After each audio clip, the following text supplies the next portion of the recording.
Assalamualaikum warahmatullahi wabarakatuh. Apa kabar? Kembali berjumpa dengan saya Hirsubun Arif dari Forum News Network. Pusat Pelaporan Analisis Transaksi Keuangan (PPATK) atau ini sebenarnya lebih mudahnya adalah tim money laundering itu baru saja membekukan rekening milik AKBP Akhiruddin Hasibuan dan anaknya Aditya Hasibuan yang berisi puluhan miliar. Dananya signifikan. Kasus ini mencuat karena terjadi penganiayaan oleh putra dari AKBP Akhiruddin Hasibuan ini, kepala Kabaks Bins Op Bin Ops ini, kepala bagian Bins Op Operasi Narkoba, Reserse Narkoba di Polda Sumatera Utara. Dan kasusnya ini membuat heboh, dan kemudian kasus ini mengingatkan kita pada kasus Mario Dandi, putra dari pegawai pajak Rafael Alun Trisambodo. Jadi bermula dari kasus anak-anak, keributan antara anak-anak yang juga latar belakangnya perempuan, dan kemudian akhirnya terungkap bahwa gaya hidup dari AKBP Akhiruddin Hasibuan ini yang tidak sewajarnya. Tapi yang menarik, seperti dikatakan oleh Kepala PPATK Ivan Yustiavandana, bahwa sesungguhnya PPATK itu sudah mencermati rekening dari AKBP Akhiruddin Hasibuan bersama anaknya ini sudah cukup lama, dan baru kemudian akhirnya ini terbongkar ketika muncul kasusnya. Jadi sebenarnya dia ini sudah masuk dalam radar radar PPATK maksud saya. Tapi kemudian kasusnya kemudian dipercepat dengan munculnya penganiayaan yang dilakukan oleh Aditya terhadap seorang mahasiswa ini, temannya sendiri. Kita tentu masih ingat ya bagaimana kasus Rafael Alun juga. Rafael Alun ini sudah lama, bahkan lebih lama, sudah sebelasan tahun masuk dalam radar PPATK. Tetapi kemudian kasusnya itu baru terbongkar ketika anaknya Mario Dendi itu menganiaya seorang remaja, yang kemudian ini menjadi pusat perhatian nasional ya, karena dikuliti oleh netizen. Dalam kasus ini juga ini sama juga. Akhiruddin Hasibuan ini kemarin sudah di beberapa hari yang lalu, maksud saya sudah ditangkap oleh Polda, dipatsuskan, ditempatkan khusus, ini bahasa lain dari ditahan oleh Polda Sumatera Utara. Sementara anaknya juga ditahan dengan tuduhan penganiayaan yang ancamannya cukup berat, ini sampai 5 tahun penjara. Bedanya kasus ini sempat mandek cukup lama karena kasusnya terjadi pada bulan Desember tahun 2022, dan kemudian baru setelah Polda Sumatera Utara turun tangan mengambil alih kasusnya, kasus ini baru ditindaklanjuti. Dalam ini sangat menarik. Kenapa? Bermula kasus ini sebenarnya ini ada chatting lah antara sesama anak muda, antara anaknya Akhiruddin Hasibuan yang bernama Aditya Hasibuan itu dengan seorang temannya yang kebetulan dia kuliah di Inggris, yakni bernama Ken Admiral. Dimulai dari chatting persoalan seorang wanita yang disebut namanya inisialnya D begitu, yang ditanyakan kepada Aditya oleh Ken Admiral, tapi kemudian Aditya ini merasa tersinggung dan kemudian memukuli Ken Admiral ini ketika bertemu di sebuah pom bensin. Nah, pada waktu itu pemukulannya tidak terlalu parah, tapi dia sempat merusakkan mobilnya. Kalau nggak salah, mobil yang dinaikin ini saya lihat kayaknya Mini Cooper gitu. Dan kemudian Ken Admiral ini mendatangi rumah dari Aditya Hasibuan karena dia tidak berani pulang karena mobilnya yang rusak, karena spion mobilnya tadi rusak, dan dia minta pertanggungjawaban dari Aditya Hasibuan. Nah, disitulah kemudian terjadi peristiwa penganiayaan oleh Aditya Hasibuan terhadap Ken Admiral. Itu sadis sekali kalau kita lihat videonya. Nggak mungkin saya menayangkan video itu, tapi saya yakin sebagian besar sudah melihatnya di berbagai media sosial. Tetapi kenapa kita sebut kasusnya lebih sadis?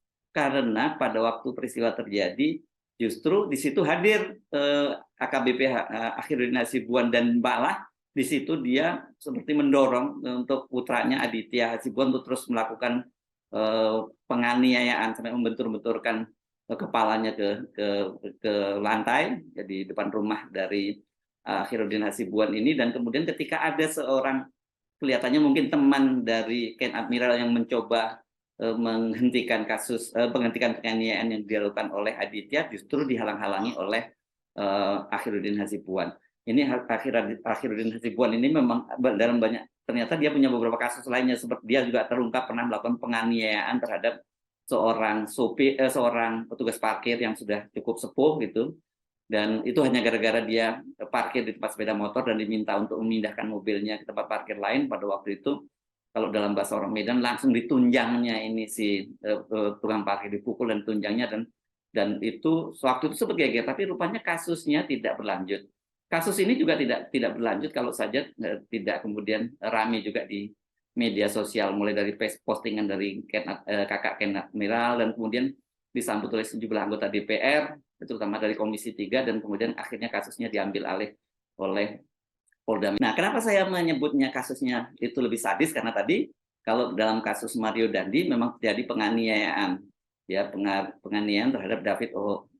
David ini usianya 17 tahun, dan kemudian dia dampaknya sampai dia dirawat di rumah sakit dalam kondisi koma, dan ketika dia keluar dari rumah sakit juga kelihatannya dia tidak akan pulih sepenuhnya.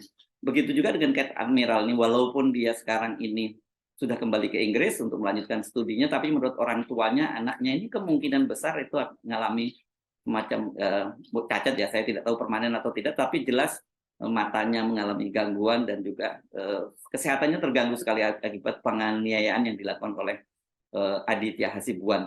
Nah, dari situlah kasus ini kemudian orang mulai menyoroti gaya hidup Akhiruddin Hasibuan ini bersama anaknya. Kalau Akhiruddin ini dia seringkali menggunakan motor gede, bahkan juga dia menggunakan mobil. Ya, kalau mobilnya warna merah, saya tidak tahu mobilnya, mungkin juga kelas, saya tidak tahu kelasnya, mungkin Rubicon juga. Tapi yang jelas ini tidak sesuai dengan profil dari AKBP Akhiruddin Hasibuan, karena dia melaporkan harta kekayaannya ke LHKPN itu, motor maupun mobil mewahnya itu tidak dimasukkan di situ. Dan belakangan kemudian terungkap misalnya ketika polisi menggeledah rumahnya, terus ada laporan dari para tetangganya bahwa dia itu juga punya gudang solar yang letaknya tidak jauh dari rumahnya, berjarak hanya sekitar 3 rumah, dan di situ katanya digunakan untuk menimbun bertonton solar. Dan kemudian ini yang menarik, kemudian temuan dari PPATK yang mengaku sebenarnya sudah lama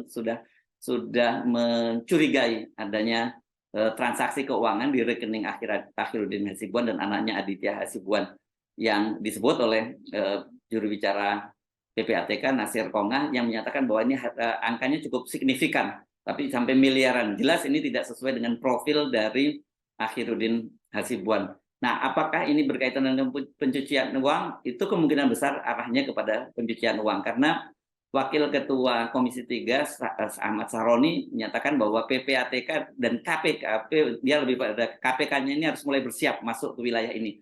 Karena kalau di kepolisian, saya kira Akhiruddin Hasibuan ini hanya akan kena kode etik, pelanggaran kode etik, karena dia membiarkan penganiayaan, bahkan malah mendorong anaknya terus melakukan penganiayaan. Ketika ditanya oleh penyidik, dalam penjelasannya polisi menyatakan bahwa Akhiruddin menyatakan membiarkan kasus anaknya menganiaya Ken Admiral ini supaya kasusnya tuntas malam itu juga. Itu alasannya, dari alasan itu saja tidak bisa diterima. Sebagai seorang penegak hukum, dia harusnya tidak boleh membiarkan adanya penganiayaan atau tindakan kejahatan semacam itu di depannya, apalagi dilakukan oleh anaknya sendiri, dan dia malah mendorong anaknya terus melakukan penganiayaan itu. Nah, ini yang berkaitan dengan pencucian uang ini, makanya kemudian Ahmad Saroni minta bahwa KPK harus segera bersiap untuk menangani kasus ini. Sementara Pak Mahfud MD juga menyatakan bahwa pemerintah tidak akan tinggal diam dalam kasus ini. Jadi kemungkinan besar ini Akhiruddin tidak hanya akan menghadapi sidang kode etik, tetapi kalau kemudian berkaitan dengan tindak pidana pencucian uang, ini sudah masuk ranah pidana, dan ini menjadi ranah dari KPK. Ini tentu saja sekali lagi ini menunjukkan kasus ini mirip sekali dengan Rafael Alun. Kalau Rafael Alun itu adalah pegawai eselon 3, sementara Pak Akhiruddin ini, AKBP ini kan perwira menengah, ya, Arjun Komisaris Besar Polisi, atau kalau di tentara levelnya sama dengan Letnan Kolonel. Nggak mungkin lah harta kekayaannya sampai miliaran semacam itu. Dari mana dia pencucian uang ini? Apakah kaitannya dengan tadi itu penimbunan solar bertonton, atau karena dia ini adalah bergerak di bidang reserse narkoba, ada kaitannya dengan pencucian uang dari bisnis haram narkoba. Ini yang masih harus diselidiki. Tetapi kasus ini tentu saja membawa kita pada suatu realitas bahwa betapa bobroknya aparat kita ini, baik ASN maupun penegak hukum. Dan bisa jadi, ini lagi sekali lagi, kasus Akhirudin ini juga fenomenanya merupakan gunung es, seperti yang terjadi pada Rafael Alun Trisambodo. Dan tentu kita tidak berharap kasusnya itu seperti terjadi di Rafael Alun di Kementerian Keuangan, karena kita tahu sekarang ini kasusnya kelihatannya dilokalisir, dan apalagi hanya pada kasus Rafael Alun Trisambodo, dan kemudian ribut-ribut kemarin yang disampaikan oleh Pak Mahfud MD tentang adanya pencucian uang sebesar 349 triliun di Kementerian Keuangan, kita juga tidak tahu kabar beritanya seperti apa sekarang. Bagaimana dengan kasus ini juga? Kasus AKBP ini, apakah ini juga bukan AKBP Akhirudin ini? Apakah ini bukan fenomena gunung es dari instansi di kepolisian? Saya kira ini menjadi tugas dari Pak Kapolri untuk melakukan terus pembenahan internal dari kepolisian dan juga penegak hukum yang lainnya. Karena kasus ini sejadinya seperti kok jadi berkelindan gitu ya. Bagaimana kemudian gaya hidup bermewah-mewahan, kemudian penganiayaan kepada orang lain menjadi semacam pola di sini. Baru setelah itu kasusnya ini seperti biasa para netizen kemudian mulai bongkar-bongkar dan terdapat fakta yang menarik di luar itu. Tetapi kalau kita tadi mencermati pernyataan dari Kepala PPATK Ivan Yustiavandana, kasus ini sebenarnya sudah diindus oleh mereka sudah cukup lama. Mereka sudah mencermati adanya transaksi keuangan yang mencurigakan dari AKBP Akhirudin Hasibuan, dan kemudian sekarang kasusnya meledak bersamaan dengan penganiayaan yang dilakukan oleh Aditya Hasibuan kepada Ken Admiral.